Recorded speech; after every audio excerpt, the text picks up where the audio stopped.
ननद रानी, मैं अपने पति की पसंद हूँ। शांति सदन में बड़े जोरों शोर से छोटी बहू नेहा के आगमन की तैयारियां हो रही थी। पूरा घर के मेहमानों से भरा पड़ा था। गीत मंगल गाए जा रहे थे, लेकिन घर की बड़ी बहू रागिनी को सिर्फ रसोई तक ही सीमित रखा गया था। रागिनी को विवाह से संबंधित कोई भी, चाहे वो कपड़े की खरीदी हो या गहनों की, हर चीज से दूर रखा गया। सभी चीजें उसकी ननद निशा की देखरेख में हो रही थी। सारी खरीदी भी उसने ही की थी। हर चीज निशा ने नेहा से पूछकर, दिखाकर उसकी पसंद की और महंगे से महंगी चीजें लेकर दी। इधर रागिनी चुपचाप अपने काम से काम रखती। उसको इन बातों से कोई फर्क ना पड़ता देखकर उसकी ननद निशा को गुस्सा आने लगा, तो उसने रागिनी पर व्यंग करना शुरू कर दिया। रागिनी को सुनाते हुए निशा ने अपनी माँ सरिता से कहा, मेरी एक बात ध्यान से सुन लो माँ, नेहा को कोई तकलीफ नहीं होनी चाहिए इस घर में, ना ही उसे कोई हुक्म चलाने की कोशिश करेगा। अगर किसी ने उसे तकलीफ देने की कोशिश की तो उसके लिए मुझसे बुरा कोई नहीं होगा। वो हम सब की पसंद की बहू है। हम सब उसको बड़े नाजों से प्यार से इस घर में रखेंगे। उसको कोई कमी नहीं होने देंगे। खासकर मैं तो उसके साथ सहेलियों की तरह रहूंगी। रागिनी सब सुनकर भी अनसुना कर रही थी। वो भी सिर्फ इसलिए कि शादी की मेहमानों के बीच कोई तमाशा ना हो। लेकिन अब सब कुछ उसके बर्दाश्त से बाहर हो गया था। रागिनी ने अपने कमरे में जाकर रात में यह बात अपने पति अमर से कही। देखो अमर, माँ जी और निशा का यूं बात बात पर मुझे ताने देना और सुनाना बिल्कुल भी पसंद नहीं आ रहा। 5 साल हो गए अपनी शादी को, लेकिन आज तक मैं इस घर के लिए बेगाने और बुरी बहू ही हूँ। माँ जी तक तो फिर भी बर्दाश्त कर लूँ, लेकिन निशा की बदतमीजी मुझसे बर्दाश्त नहीं होगी। या तो तुम जाकर उन्हें ऐसा करने से मना करो, नहीं तो अगर मैंने कुछ कह दिया तो उसके साथ साथ तुम्हें भी मेरी बात बुरी लग जाएगी। बिस्तर पर लेटे लेटे अमर से फोन देखते हुए कहा, तुम भी हद करती हो यार, जरा जरा सी बात का बतंगड़ बनाती हो। कुल मिलाकर 4 दिन और रहना है हमें यहाँ, और कौन सी उनकी बात तुमसे आकर चिपक रहा है। वैसे भी समझदार लोग ऐसे मामलों में अक्सर चुप रहने की ही सलाह देते हैं। वैसे भी तुम इस घर की बड़ी बहू हो और बड़े पर ही परिवार जोड़ कर रखने की जिम्मेदारी होती है। इसीलिए तुम्हारी जिम्मेदारी बनती है कि परिवार की एकता बनाए रखने के लिए तुम चुप ही रहो।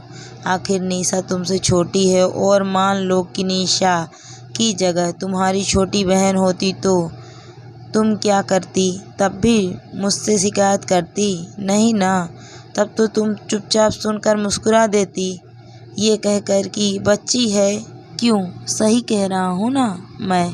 तब रागिनी ने पलटकर कहा, बिल्कुल गलत कह रहे हो।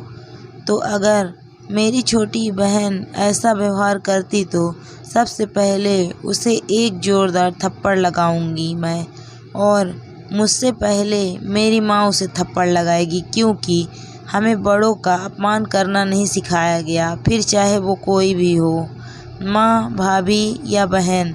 सम्मान पर सबका समान अधिकार है। रागिनी की बात सुनते अमर चुपचाप मोबाइल लेकर बिना कुछ बोले करवट लेकर सो गया। लेकिन रागिनी ने तय कर लिया कि अब अगर वो चुपचाप रह गई तो उसे आजीवन अपमान बर्दाश्त करना होगा। इसीलिए अब वह चुपचाप अपमान बर्दाश्त नहीं करेगी। रागिनी और अमर की लव मैरिज हुई थी। दोनों एक ही कंपनी में काम करते थे।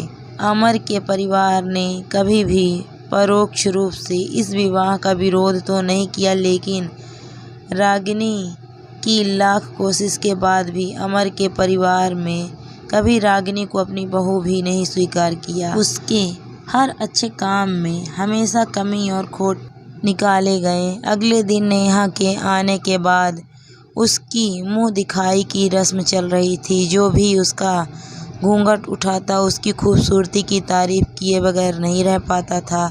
नेहा रूप रंग से गोरी सुंदर होने के साथ साथ 5 फीट 7 इंच लंबी भी थी।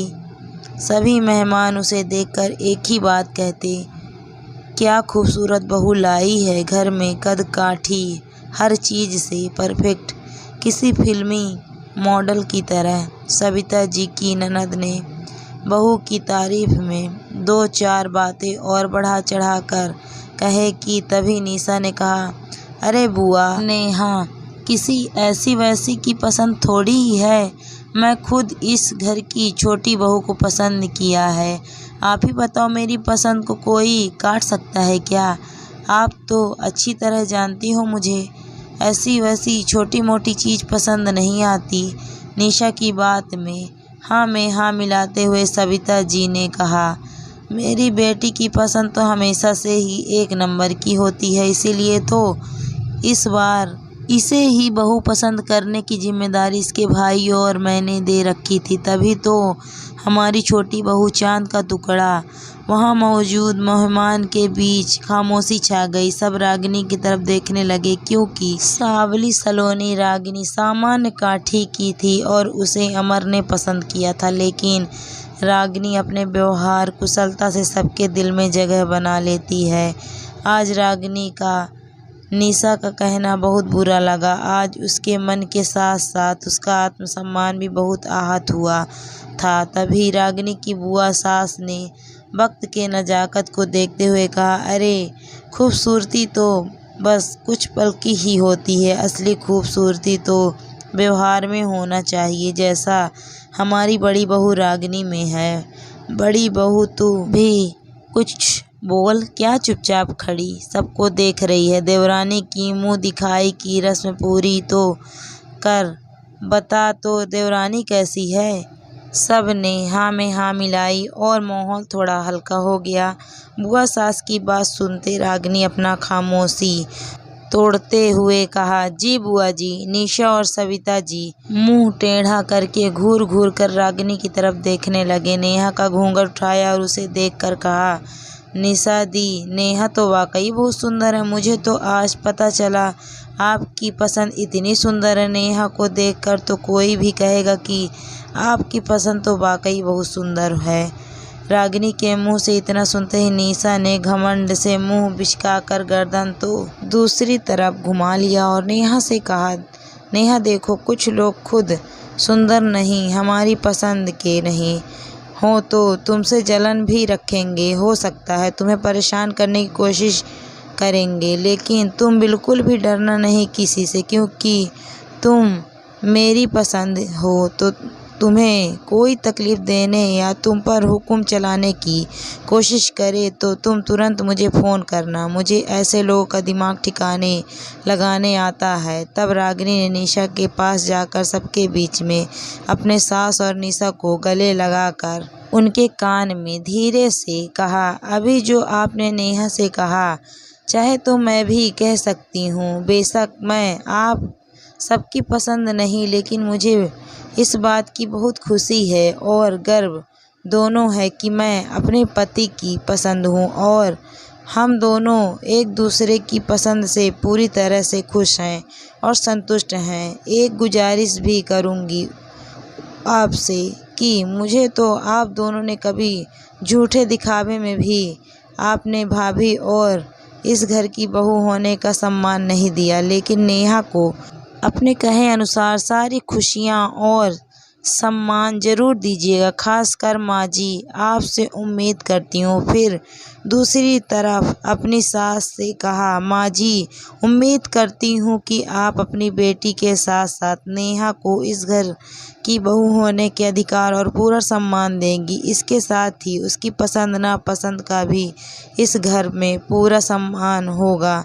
एक आखिरी और सबसे ज़रूरी बात मैं आप लोगों से कहना चाहूँगी, चाहूँ तो ये बात मैं सबके सामने आप दोनों को आपकी ही भाषा में जवाब भी दे सकती हूँ, लेकिन मैं सबके सामने, खास करके नेहा के सामने, आप दोनों का कोई तमाशा बनाना नहीं चाहती। इसीलिए बेहतर यही होगा कि आप दोनों मुझ पर व्यंग करना बंद करें, वरना अब अगर आप दोनों ने एक भी कटाक्ष मुझ पर किया तो अब मैं चुप नहीं रहूँगी। अब आपकी मर्जी, चुपचाप यूं ही मुस्कुराते हुए खड़े रहिए, प्यार से या व्यंग करके तमाशा बनिए। चलती हूँ।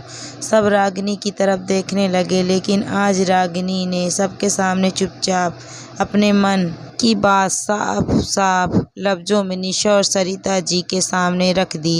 निशा और सरिता जी को आज समझ नहीं आ रहा था कि वह कहे भी तो क्या करें। उनकी हालत देखने लायक थी। ना चाहते हुए भी उन्हें अपनी इज्जत बचाने के लिए मुस्कुराना पड़ रहा था। वह लोग चुपचाप गुस्से में घूरते हुए निशा को जाता हुआ देखती रह गईं। रागिनी जानती थी इतनी आसानी से ये सब खत्म नहीं होने वाली, लेकिन इस बार अपने आत्मसम्मान समझौता न करने का रागिनी ने दृढ़ निश्चय कर लिया।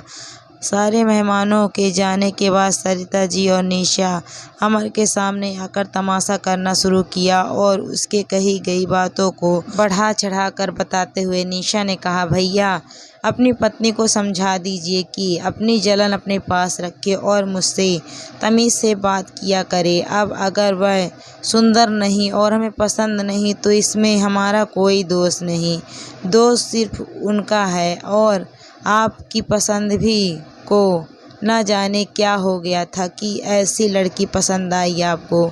सरिता जी ने कहा, हमारी तो किस्मत ही खराब है जो तेरी खुशी के लिए हम उस जैसी लड़की से रिश्ता करने के लिए राजी हुए और वो हमारा ही अपमान कर रही है। अमर, एक बात कान खोलकर सुन ले, मैं अपनी बेटी का अपमान कतई बर्दाश्त नहीं करूंगी। लेकिन आज अमर ने पहली बार रागिनी के पक्ष में निशा से सिर्फ 2 टूक कहा।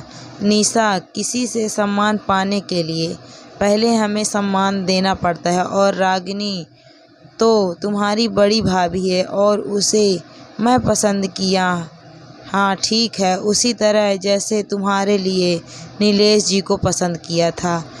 अमर की बात सुनते ही निशा के चेहरे का रंग उड़ गया। उसे कोई जवाब समझ में नहीं आ रहा था, लेकिन आज पहली बार 2 टूक कहकर अमर वहां से चला गया और दरवाजे के पीछे खड़े होकर सारी बातें सुनती। रागिनी को आज खुशी हुई कि कम से कम अमर ने तो उसका साथ दिया। अमर के चले जाने के बाद दरवाजे के पीछे से खड़ी रागिनी उन लोगों के सामने आ गई, जिसे देखकर निशा और सरिता जी गुस्से में उसको घूरते हुए वहां से निकल गए।